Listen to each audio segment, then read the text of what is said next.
Halo, kami dari kelompok 9 dari Kariwitan A.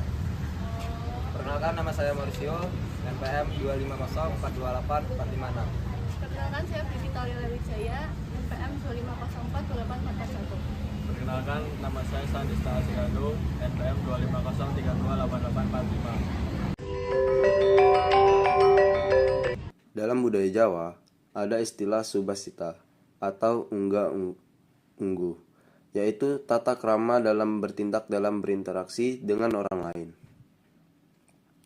Ada juga istilah deksura, yaitu orang yang dianggap kurang ajar karena tidak mengetahui atau tidak menerapkan tata krama. Oleh karena itu, memahami unggu menjadi penting agar hubungan sosial tetap harmonis. Ada beberapa hal yang diperhatikan dalam unggu. Pertama, mengantuk dan menguap saat pertemuan dianggap tidak sopan. Jika terpaksa menguap, sebaiknya menutup mulut agar lawan bicara tetap merasa dihargai. Kedua, perilaku jari dan tangan juga harus dijaga.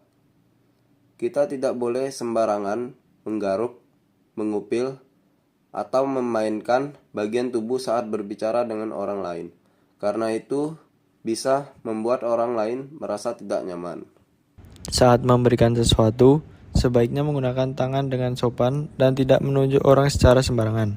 Ketiga, buang angin atau buang hajat harus memperhatikan situasi. Jika terjadi dan menimbulkan suara, sebaiknya meminta maaf. Kita juga tidak boleh meninggalkan kotoran atau sampah sembarangan di rumah orang lain atau tempat umum. Keempat, hal yang keluar dari mulut seperti meludah, batuk, atau bersin harus dilakukan dengan sopan. Misalnya menggunakan tisu atau menutup mulut agar tidak mengganggu orang di sekitar kita.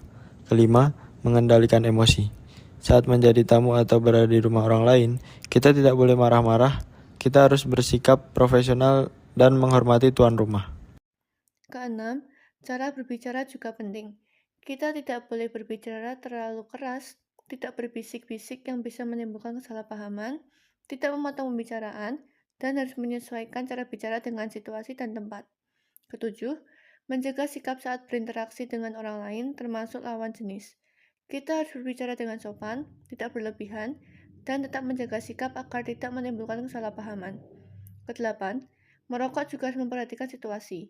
Dalam budaya Jawa, sebaiknya menunggu dipersilahkan terlebih dahulu, terutama jika berada di rumah orang lain atau di dekat orang yang tidak merokok.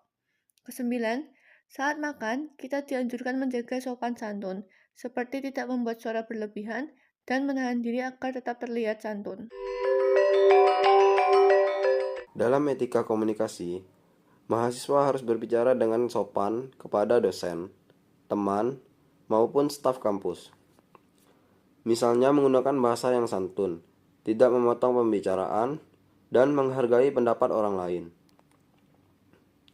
Dalam etika perkuliahan, mahasiswa sebaiknya datang tepat waktu, memperhatikan penjelasan dosen, tidak mengganggu jalannya kelas, serta menjaga sikap selama proses belajar berlangsung. Dalam budaya Jawa, busana tidak hanya berfungsi sebagai pakaian, tetapi juga mencerminkan sikap hormat dan kesopanan. Oleh karena itu, di lingkungan kampus mahasiswa diharapkan memakai pakaian yang rapi, sopan, dan sesuai dengan aturan kampus.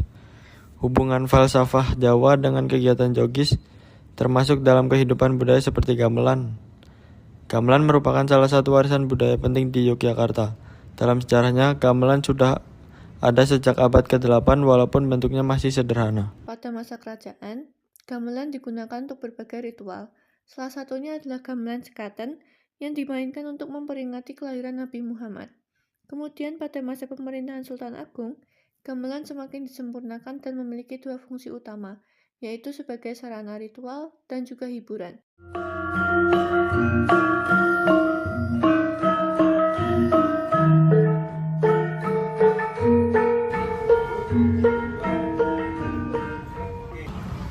Sekian penjelasan jogis dari kami, terima kasih.